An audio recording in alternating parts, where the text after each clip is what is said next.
Hello and welcome to News 9. I'm Verghese Abraham. First up, let's take a look at how COVID is in fact determining the issues in the morning. As many as 21 cases of COVID-19 subvariant JN1 have been detected across the country till now.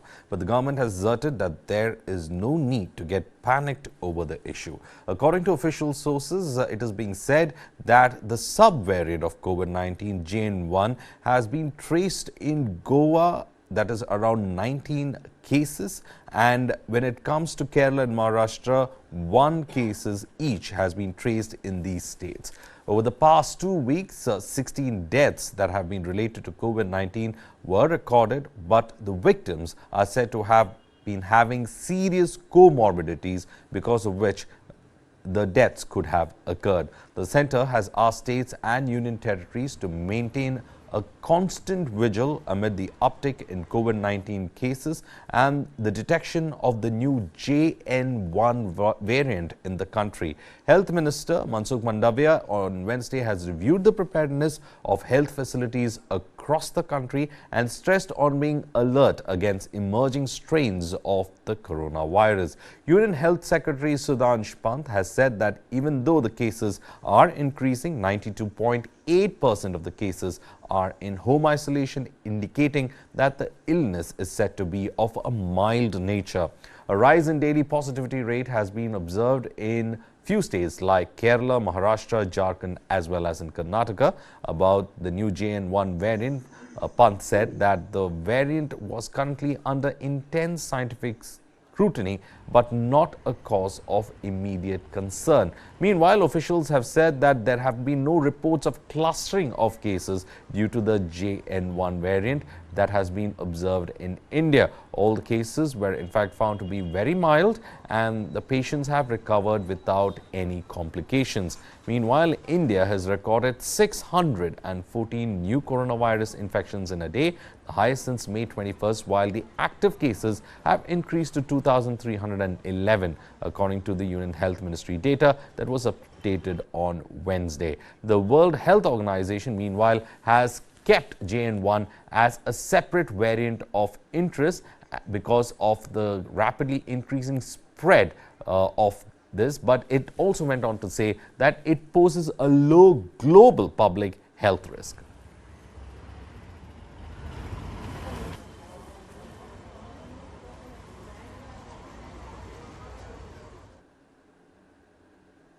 Meanwhile, following the rise in COVID cases owing to the emergence of the JN1 subvariant, the state government has decided to ramp up testing and is now aiming to test at least 5,000 people. This is in Karnataka that we are looking at. Till now, on an average, 2,600 people are being tested every week. The Health Department has also directed the district health officials to ensure all the severe acute respiratory illness cases and at least 1 in 20 influenza-like cases are tested for COVID. It looks like the Karnataka government has in fact decided to go ahead and carry on with the requisite testing when it comes to the cases in Karnataka, and efforts are on to ensure that the tests are ramped up to 5,000 tests a day.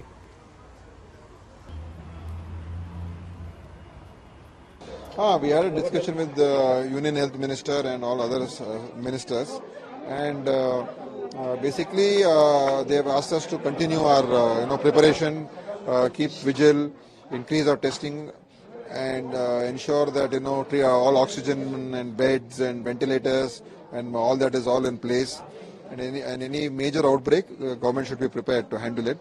But they are saying this variant has been, the JN.1 variant, has been around for almost a few months now across the world. And there's no need to panic. It's a subvariant of the Omicron. So just keep testing more. Karnataka is now the highest in India in number of tests in the last 24 hours. So we have a target of increasing it to 5,000 by Saturday. So do test more, find out more, and then later on we can see what else to do. So no guidelines, no restrictions on movement, no restrictions on gatherings, all that. But we advise precautions for people. Our advisory is to take precautions for people when they are in crowded places. Better to wear a mask. And that advisory we have already given.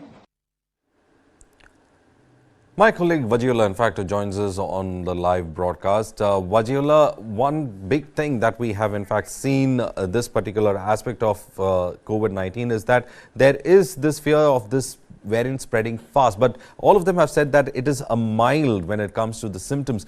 We have seen what the health minister in Karnataka, Dinesh Gundurao, was saying, that you don't require any kind of restrictions. But what is the government actually saying on the ground? It's not an enforced implementation as such, but advisory is still there, isn't it? Well, good morning, Verghese.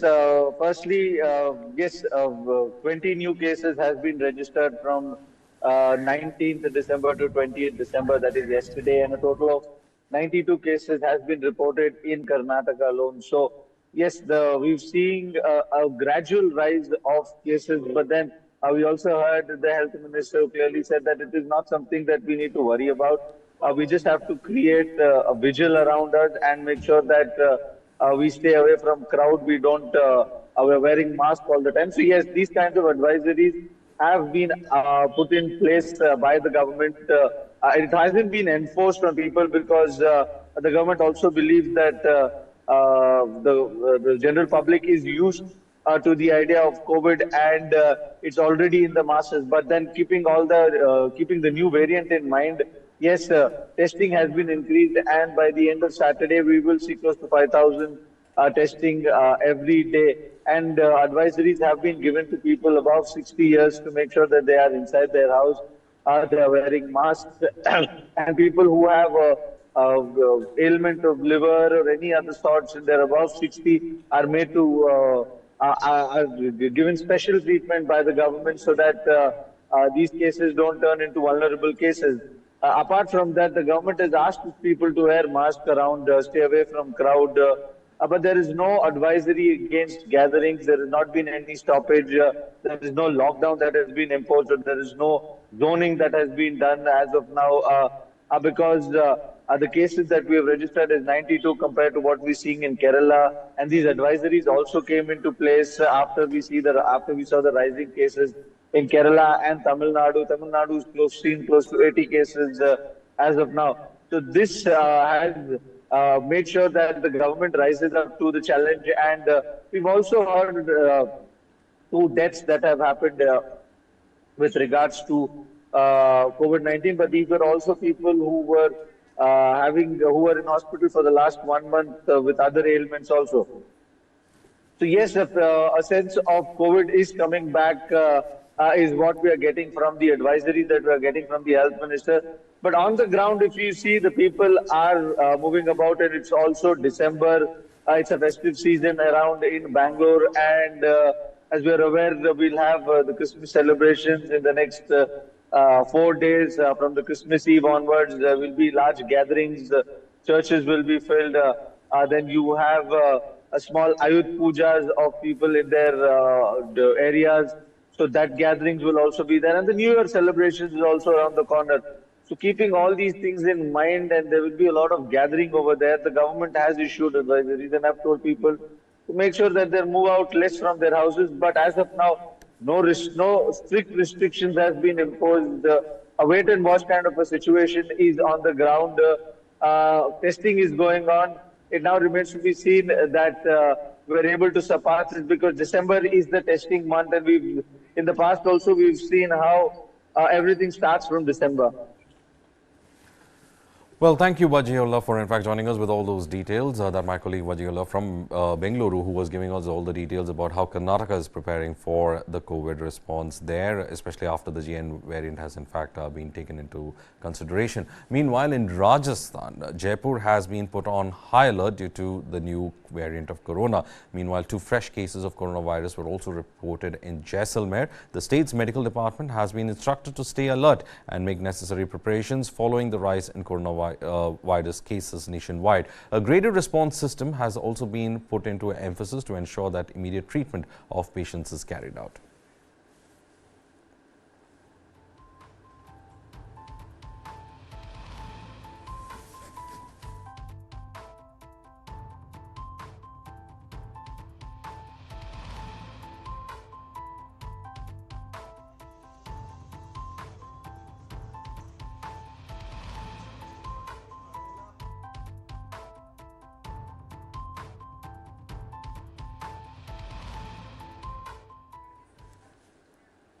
Telangana reported 4 new cases of COVID, with the health department disclosing that 9 cases are currently under treatment. A total of 402 tests were conducted on Tuesday. New guidelines have been issued as well, emphasizing the vulnerability of individuals aged between 20 to 60 to the variant. Children under the age of 10, pregnant mothers and those above 60 years have been advised to limit outdoor activities.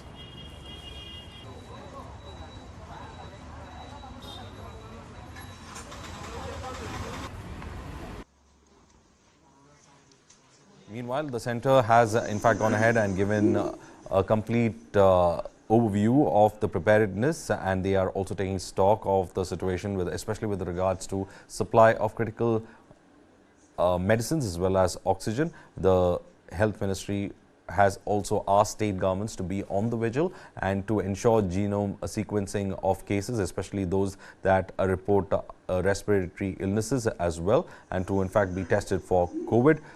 There is also responses from the state that has been in fact looked into. Meanwhile, let's take a look at what is the kind of symptoms of JN1 that we are looking at. We are looking at the kind of symptoms that has been given is like fever, coughing, discomfort in the nasal passages as well as sore throat. This is the kind of symptoms that we see when it comes to JN1, and at the same time you could also experience runny noses, pain or pressure within the face, headache, gastrointestinal issues as well is considered to be one of the aspects of the symptoms associated with JN1.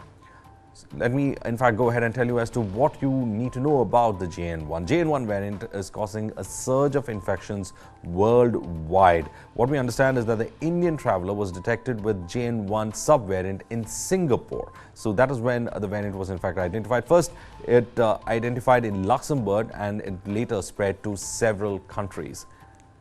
The descendant of the Pirola variant BA286. So this is considered to be a descendant of this particular virus from that viral lineage. The case was first detected in the US in September this year. Meanwhile, 7 cases of the subvariant was found in China on December 15th. Variant detected in US, UK, Iceland, Spain, Portugal as well as in the Netherlands. Single change between JN1 and BA2.86 on the spike protein is what created the mutation and the difference on this particular virus. Contains a significant number of unique mutations is what the scientific community is saying when it comes to the virus. Majority of these cases are clinically mild. When it comes to JN1 cases, what the current data says is that majority of the cases for JN1 is considered to be mild. Meanwhile, JN1 is a new subvariant of the Omicron virus is what the experts are saying, and there is no immunity against this new virus variant of the Omicron, and can be life-threatening or for immunocompromised people, those who are on immunocompromising medicines or have conditions that are immunocompromised. Now, above 65 with diabetes or cardiac disease, cancer, etc. are highly vulnerable to this particular virus. It is also capable of evading immune responses. So that is another aspect of this virus and has the potential to affect a large number of people.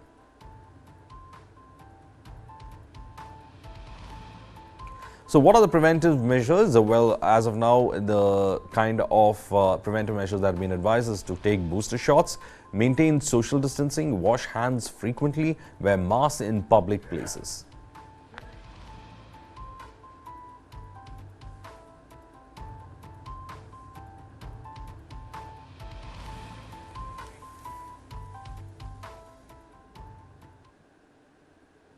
We slip into a short break now. News and updates will continue on the other side.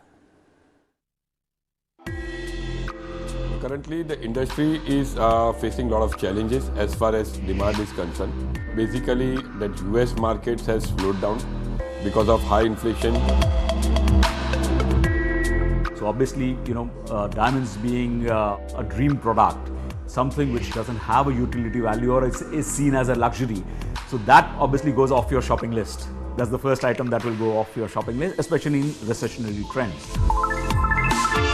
The lab-grown diamonds are not mined and they do away with the entire mining. So they save up on all the environmental damage that is associated with mining and of course, the mining cost, which is why they're even more affordable. first people that is impacted by all these recessions are the artisans, are the people who work in this industry, right? But I think lab-grown diamond has allowed them to actually use their skills in the same product. This and more streaming on world's first news OTT, News 9 Plus. Download now. Welcome back. Now, Mumbai Police have implemented a 30-day ban on the operation of drones, paragliders and hot air balloons in the city. Now, this particular brief period started from December 20th and will continue till January 18th of 2024. Now, what we understand is that the official order was issued under Section 144 of the Code of Criminal Procedure, and it expresses concerns about the potential misuse by terrorists or anti-national elements. There is a fear that these airborne devices would be used to target VVIPs, jeopardize public safety, damage public property and disrupt law and order in the metropolitan area. This restriction, imposed just before the Christmas and New Year festivities, aims to ensure public safety, with exceptions for aerial surveillance by law enforcement or specific written permission for the Deputy Commissioner of Police Operations. Well, moving on, as the Lok Sabha on Wednesday passed the 3 new criminal bills, Home Minister Amit Shah also informed the House that the government aimed to exempt doctors from criminal prosecutions in cases of deaths caused due to medical negligence. In his address, Home Minister Amit Shah said that under the present situation, if there is a death due to a negligence of a doctor, it is treated as a criminal negligence and is almost akin to murder. He said that the amendment will now free the doctors from this criminal negligence. Cases of criminal negligence are currently addressed under IPC Section 304A. Now, according to this, the person causing death due to negligent act amounts to culpable homicide and is punishable by either a 2-year imprisonment, a fine or both. Now, the Indian Medical Association, which is the apex medical body in the country in the past, has made repeated requests to the government to decriminalize death caused due to negligence. With the bills to this effect being passed by the Lok Sabha, they will now be presented in the Rajya Sabha. मान्यवर, अभी जो कानून हम repeal करने जा रहे हैं वो कानून में मानव वध और किसी महिला के साथ अत्याचार, उसके पहले सरकारी खजाने को लूटने की सजा, रेलवे की पटरी उखाड़ने की सजा और ब्रिटिश ताज के अपमान की सजा को रखा गया था। मानव वध तो बेचारा 302 नंबर पर बैठा बैठा अपनी राह देख रहा था। सुरक्षा प्रायोरिटी क्या थी? मानव वध नहीं थी। किसी महिला के साथ हुआ दुर्व्यवहार, अत्याचार को न्याय दिलाना नहीं था। प्रायोरिटी खजाने की रक्षा था, रेलवे की रक्षा था और ब्रिटिश ताज की सलामती रखना प्रायोरिटी थी। अब ये पूरा का पूरा बदलकर सबसे पहले महिलाओं और बच्चों के विरुद्ध को अपराध को प्रायोरिटी दी गई है। मानव शरीर पर प्रभाव डालने वाले विषयों को प्रायोरिटी दी है। उसके बाद में देश की सीमाओं की सुरक्षा को प्रायोरिटी दी है। उसके बाद में सेना, नौसेना, वायुसेना के संबंधित अपराधों को लिखा गया है। उसके बाद इलेक्ट्रोल अपराधों को लिखा गया है। उसके बाद सिक्के, करेंसी नोट, बैंक नोट और सरकारी स्टैंप के साथ छेड़खानी को लिया गया है और उसके बाद ब्ला ब्ला ब्ला बाकी सारी चीजें आती हैं। तो पहली बार हमारे संविधान का जो स्पिरिट है, वो स्पिरिट के हिसाब से कानून अब मोदी जी के नेतृत्व में बनने जा रहा है।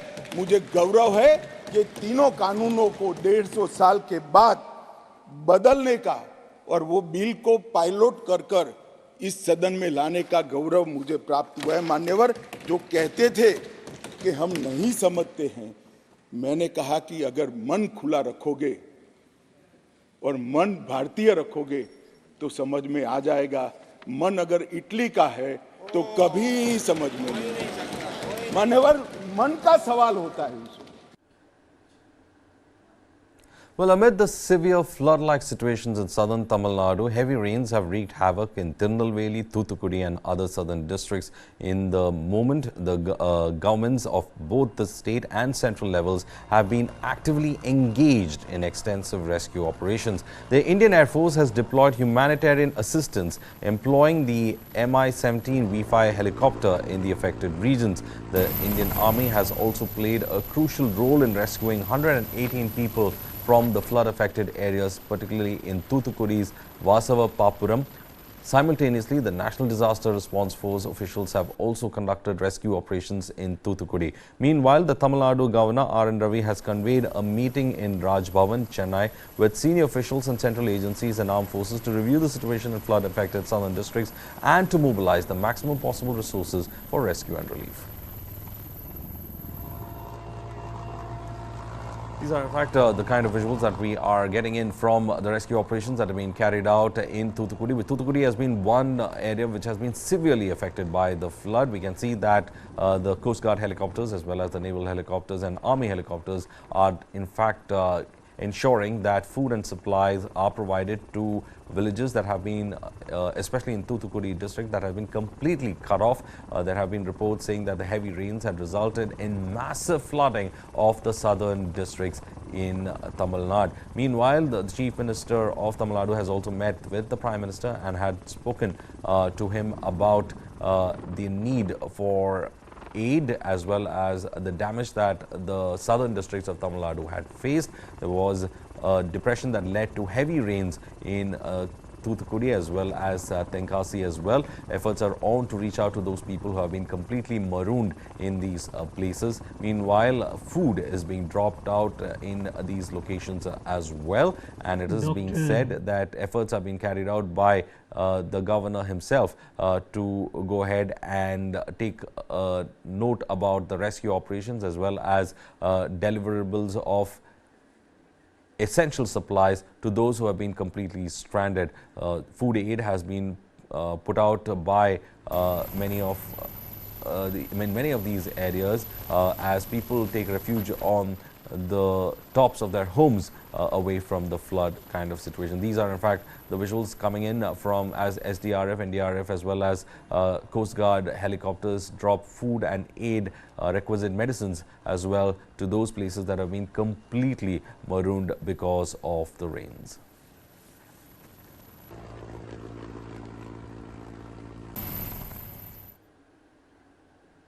Now, a day after the Madras High Court set aside the acquittal of Tamil Nadu Higher Education Minister K. M. Ponmudi by the lower court and convicted them in a disproportionate assets case, Governor R.N. Ravi has advised Chief Minister M.K. Stalin to sack the ministers from his Council of Ministers. Now, Ponmudi's conviction has come at a time when the Tamil Nadu government is locked in a legal battle with Ravi in the Supreme Court. The conviction may further add to the war of words between the DMK government and the governor's office. Ponmudi's sacking is likely to become an issue between the current government as well as the governor, and Ponmudi's sacking is unlikely to be taking place as he may file an appeal with the Tamil Nadu Assembly Speaker M. Appavu to suspend his sentence. Now, the Speaker may allow it and give Ponmudi an opportunity to move the Supreme Court to challenge his conviction.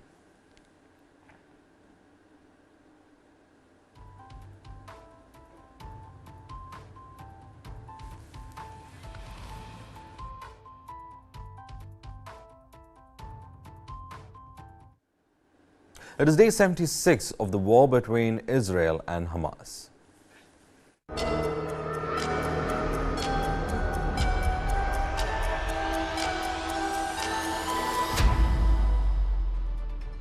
The following content may contain visuals that are disturbing, graphic, or sensitive in nature. Viewer discretion is advised. This material is intended for mature audiences and may not be suitable for all viewers. Please exercise caution while watching, and if you find such content distressing, we recommend discontinuing viewing. This disclaimer is provided to ensure awareness and to prioritize viewer well-being. Well, it's been 76 days since Hamas waged a war against Israel, and cut to today, more than 20,000 Gazans have lost their lives in the war between Israel and Hamas. Let's get you the latest update from the war zone on your screen. Now, at least 12 people have been killed in explosions near Rafah Hospital. This is according to the Gaza Health Ministry, that the explosions that were reported in that area of Rafah Hospital has killed 12 people. Now, it is also said that the IDF has made a statement saying that it's uncovered Hamas's command center in Gaza City. Fighting terrorism did not mean Israel had to flatten Gaza. Well, this is from the French President Macron. At least 20,000 Palestinians have been killed in Gaza war so far. UNSC again delays vote on Gaza resolution. An indelible stain on our collective conscience is what the United Nations humanitarian chief Martin Griffiths on Gaza war has in fact stated. 165 humanitarian aid trucks have crossed into Gaza on Tuesday.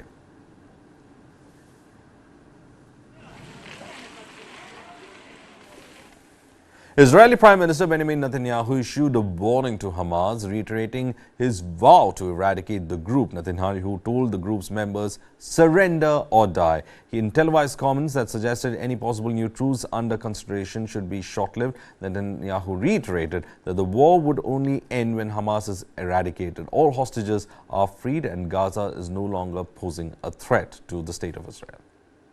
אנחנו ממשיכים במלחמה עד הסוף. היא תימשך עד לחיסול החמאס, עד לניצחון. מי שחושב שנעצור, פשוט לא מחובר למציאות. לא נפסיק את הלחימה עד להשגת כל המטרות שהצבנו. חיסול החמאס, שחרור חטופינו, והסרת האיום מעזה.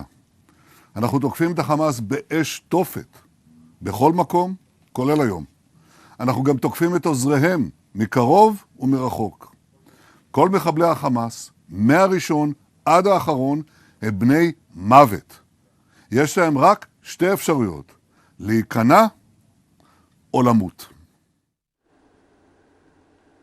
Now, on Wednesday, the Israeli army released footage claiming to show strikes in Lebanon. A statement, the Israeli army mentioned that its aircraft struck a series of Hezbollah targets, including infrastructure and military sites. Israel and Hezbollah fighters have been exchanging fire along the frontier almost daily since the war in Gaza commenced more than 2 months ago. The violence has resulted in the death of more than 130 people in Lebanon, including 94 Hezbollah fighters and 17 civilians. In Israel, the hostilities have claimed the lives of 8 soldiers and 4 civilians.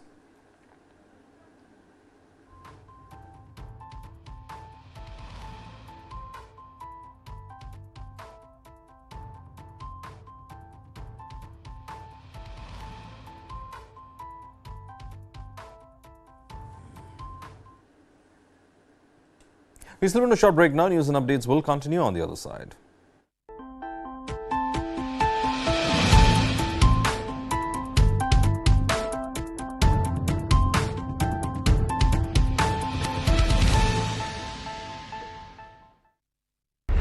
जब हम करेंगे तो पता लग ही जाएगा सलमान खान का करेंगे मारेंगे यहीं जोधपुर में मारेंगे तो पता लग जाएगा This is someone who is sitting inside our jails and is still very obviously and openly running and possibly the largest organized criminal operation in the country. Student organization of Punjab University में सोपूगा acting president type भी रहा है. He was a troublemaker, getting into fights with people, not coming to the class. As on date, it appears that Lawrence gang is the most important, the prominent gang. Gangs here in Punjab, they are intimidated. Today, he is India's most dangerous gangster, and India's presence are apparently no bar to how Bishnoi runs India's largest criminal empire. News is now content. Just stream it. Download the world's first news OTT, News 9 Plus, ahead of the curve.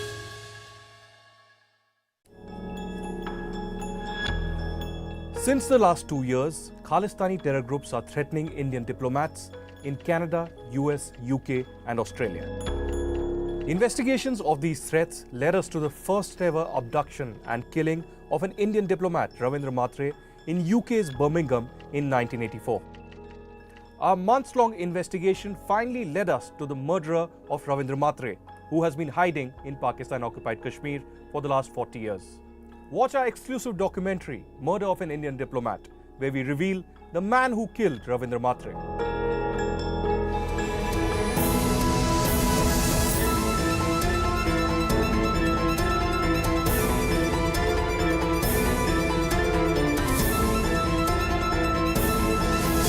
Stop searching, start streaming.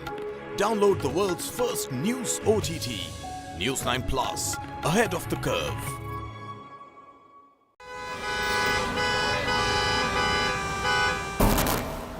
Bangalore traffic is an example of something that has gone wrong with our system.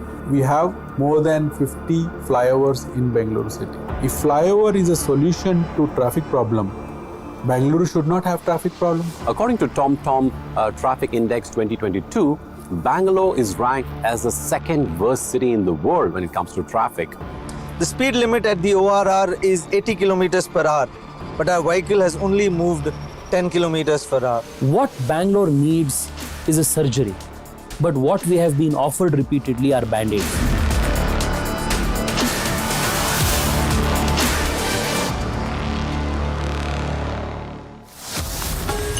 Only on the world's first news OTT. News 9 Plus, ahead of the curve.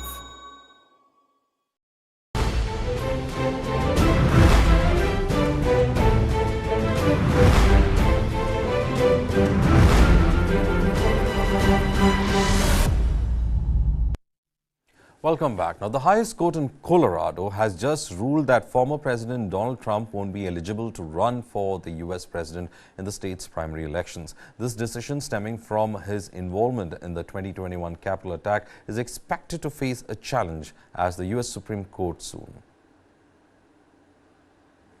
Donald Trump has been disqualified from serving as U.S. president and kicked out of the presidential primary election in Colorado next year. The state's highest court made the historic decision on Tuesday over the former president's role in instigating violence against the government in the Capitol attack by his supporters on January 6, 2021. The 4-3 ruling by the Colorado Supreme Court was based on a rarely used provision of the U.S. Constitution. Section 3 of the 14th Amendment bars officials who have engaged in insurrection from holding office. Trump is now the first presidential candidate in history to be disqualified from the White House under that rule. The majority justices acknowledged the judgment was uncharted territory, but said, quote, "We do not reach these conclusions lightly." Trump's campaign said they will appeal the ruling at the U.S. Supreme Court, calling it flawed and undemocratic, while Trump accused the Democrats of election interference at a campaign rally in Iowa. Crooked Joe Biden and the far-left lunatics are desperate to stop us by any means necessary. They are willing to violate the U.S. Constitutions at levels never seen before in order to win this election. The case was not brought forward by Biden, but a group of Colorado voters backed by a nonprofit called Citizens for Responsibility and Ethics in Washington. In a statement, the nonprofit said the court's decision is, quote, "not only historic and justified, but is necessary to protect the future of democracy in our country." The lawsuit is seen as a test case for a wider effort to strike Trump off state ballots under the 14th Amendment. Tuesday's ruling overturns a lower court's judgment in Colorado that concluded Trump did engage in insurrection, but that, as president, Trump was not an officer of the United States who could be disqualified under the provision. It now sets the stage for the U.S. Supreme Court to potentially consider whether he's eligible across all 50 states to serve as president again. Half of the judges that make up the top court's conservative majority are Trump appointees. Imran Khan, the former Prime Minister of Pakistan, currently in jail, is set to contest the upcoming general elections from at least 3 constituencies as announced by his party. The Pakistan Tehreek-e-Insaf Party revealed that Khan is aiming to contest from Lahore, Islamabad and Mianwali constituencies. Despite previous conviction and disqualification, the Islamabad High Court suspended his sentence and he awaits a verdict on the petition challenging the Tokushima corruption case. Now, the party has instructed workers to file nomination papers, emphasizing the importance of free and fair elections while expressing concerns about the undemocratic practices in nomination processes. Now, the party aims for elections to take place on February 8th.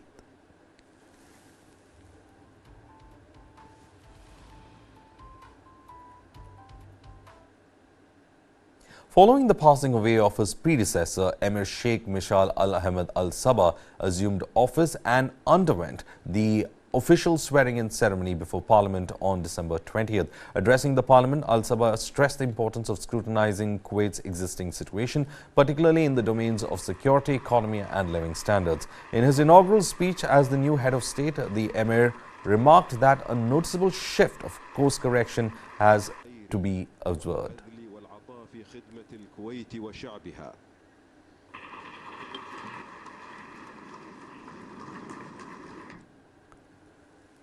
Drones are transforming the battlefield in Ukraine-Russia war. Forces from both the sides are relying on drone technology extensively. Ukrainian drone pilots near Avdiivka are using them to counter what analysts are calling the biggest assault by Russian forces since Bakhmut. Take a look.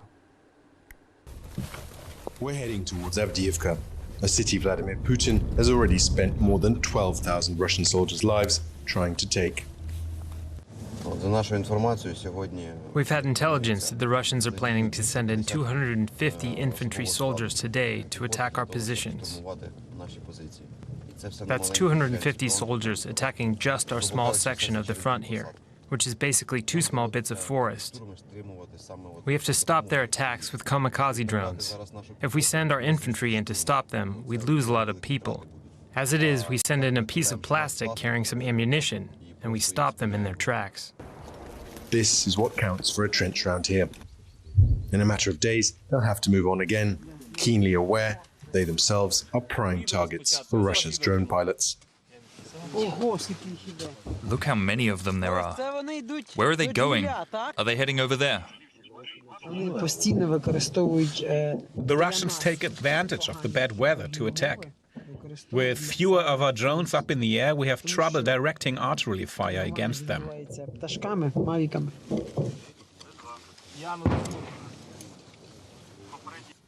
At about $1,000 each, you can get 3 or 4 of these kamikaze drones for the price of a single artillery shell.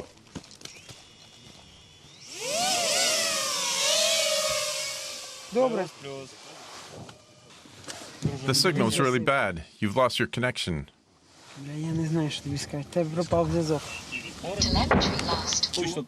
We lost the drone in exactly the same place. Ukrainian team just behind me has just lost the drone, and they're trying to work out whether that was due to Russian electronic warfare or just simply the weather. One day the signal's great and you can fly over long distances. The next day jamming will stop you from doing anything useful. The Russians' electronic warfare systems can't be on 24/7. They don't have unlimited capacity. They switch them on when they're under attack, but they also have to switch them off again after a few hours. Russian signal blocking technology is one thing. Other challenges are more fundamental. Humidity reduces signal quality, and cold is poison for batteries of all kinds. Often enough, pharmacy-bought heat packs are the only way to get the drones to even switch on. To push down prices, Ukrainian forces are increasingly building these drones out of wood or even chipboard. Good enough for a single-use weapon. We need quantity over quality. The more drones we have, the more chances we get to hit our targets. It's scary for us to watch it all. The landscape is covered in bodies. The Russians advance over their own dead, and sometimes they even pretend to be dead. We find them anyway. I can't imagine what they're thinking. They must be very scared of their commanders. In the space of a year, these improvised weapons have transformed the battlefield on both sides.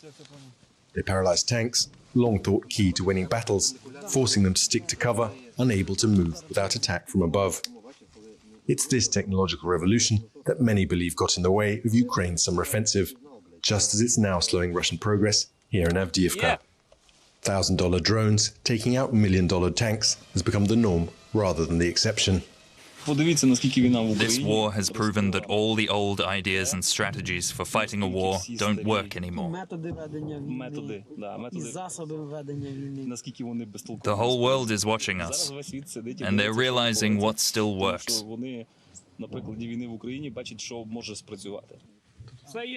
Look, one of them is lying on the ground, and there's another one underneath. Giving directions is far from straightforward. Covered in snow, with most buildings and even trees destroyed, there's little to go by. And because they're flying at different altitudes and with different optics, reconnaissance and kamikaze drone pilots see very different landscapes. Processing all that information still makes or breaks these missions. For all the tech, AI has still not replaced humans for this kind of navigation. There's two of them lying on the left-hand side. Slow down, don't rush. No, that's not the target. What we need is those two. Look, they're over there. We need one of you to take over. It's a clear hit. Two Russian soldiers caught out in the open. Realizing the danger, they pretended to be dead, but it didn't help. The Ukrainian drone pilots here tell us they've flown over this landscape so many times, they navigate by the abandoned Russian corpses. Those two men have themselves now become new landmarks. Well, Kremlin has dismissed the possibility of peace talks between Russia and Ukraine, stating that there is currently no basis for negotiations. Kremlin spokesperson Dmitry Peskov deemed Kyiv's proposed peace plan absurd, highlighting the exclusion of Russia. He attributed the diminished prospects for a peace deal in 2022 to British pressure on Kyiv, leading them to reject a draft agreement shortly after Russia deployed troops into Ukraine. Peskov added that the conditions for negotiations were eroded further, especially after Ukraine legally forbade any talks with the Russian side.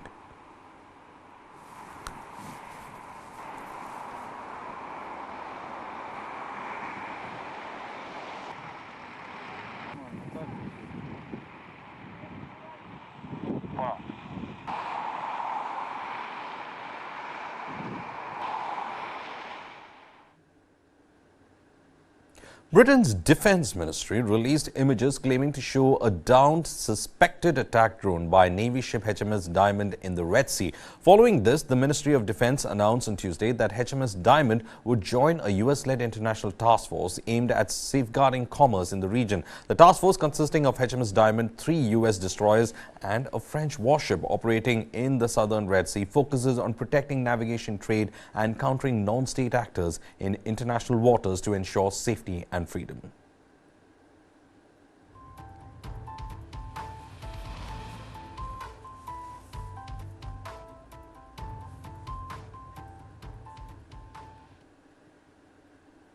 A surge of migrants continue to arrive in the key Rio Grande crossing near Eagle Pass in Texas. This influx follows the enactment of a new state law, SB 4, backed by Republicans, granting Texas officials sweeping authority to detain, prosecute and deport individuals crossing the border unlawfully. SB 4 criminalizes illegal entry into Texas from foreign countries, empowering state and local law enforcement to arrest and prosecute offenders. It even allows judges to order deportations with potential 20-year prison terms for non-compliance. Adding to this, U.S. border officials shut down 2 freight trail bridges between Texas and Mexico on Sunday due to an uptick in migrant smuggling through Mexico via trains.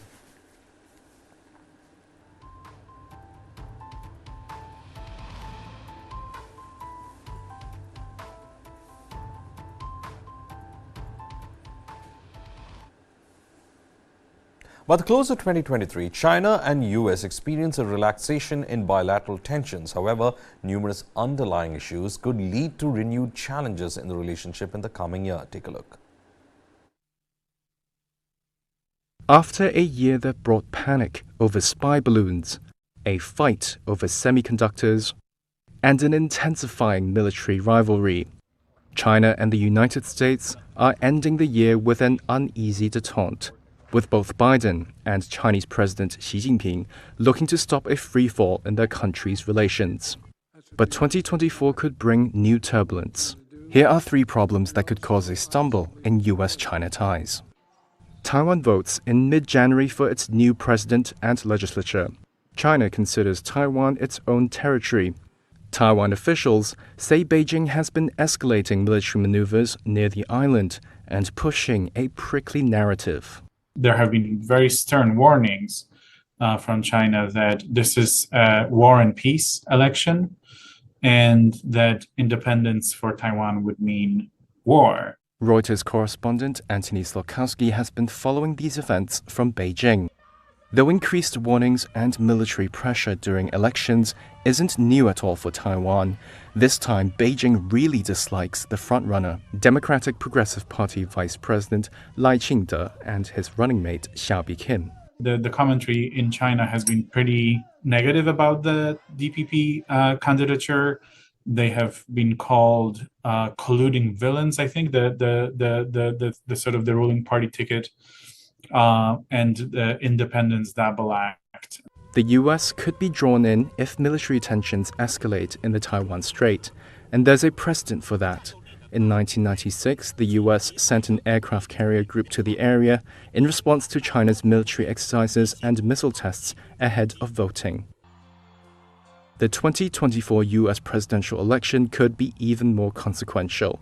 Barring last-minute surprises, it will likely be a rematch between Joe Biden and former President Donald Trump.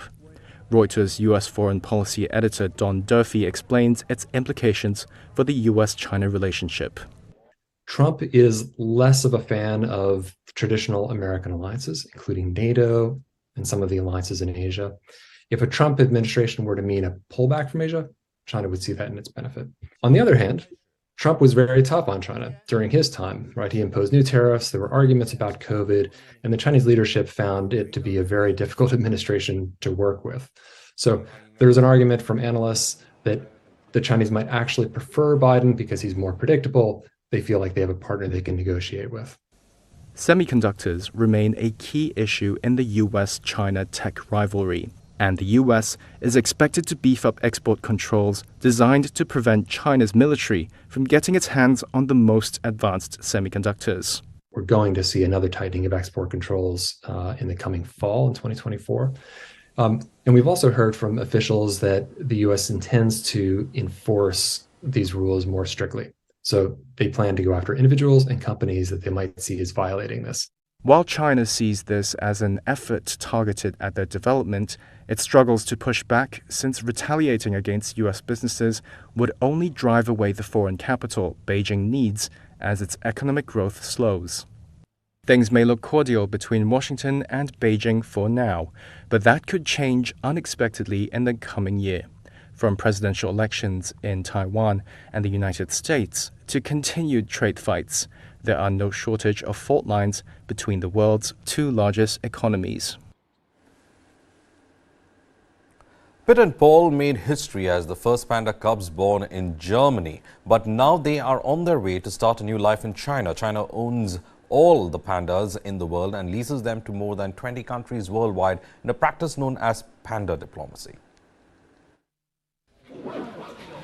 Panda twins Pitt and Paul are leaving Berlin Zoo and moving to Chengdu in China. In 2019, they became the first ever pandas born in Germany while their parents were on loan, and they've been a big hit. I love pandas. It's looking so interesting. Any cubs born whilst their parents are on loan must leave for China within 4 years. The pandas will travel back to the Chengdu panda base, where they have enclosures, which are actually very similar to the ones in Berlin. The advantage for them there is bamboo. It doesn't grow as well in Germany as it does in Sichuan, where it grows like a weed.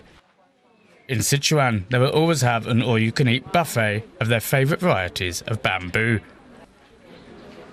Pitt and Paul aren't the only ones heading back to China. In the past month, pandas in the US and Scotland have been returned too. This year is quite a significant year in the history of panda diplomacy, because we have pandas from quite a few countries returning to China. It's quite interesting and significant that Xi Jinping said in August that he's aware of the continued interest of the United States to host pandas from China, and with that comes a political demand, right? That is an expression of China's interest and to some extent condition of friendly relations if it hands out any more pandas. So you have that political component as part of panda diplomacy by design. Germany says it will continue to collaborate with China on pandas. But in the meantime, these cute, fluffy diplomats will be sorely missed in Berlin as they head back to their ancestral lands.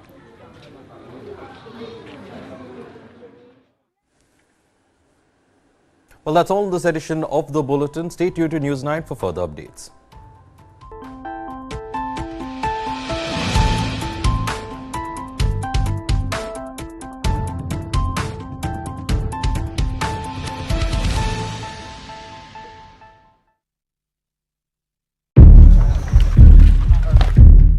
On October 27, 2023, the world awakened to a new crisis. A new turn in a 70 years old civil war.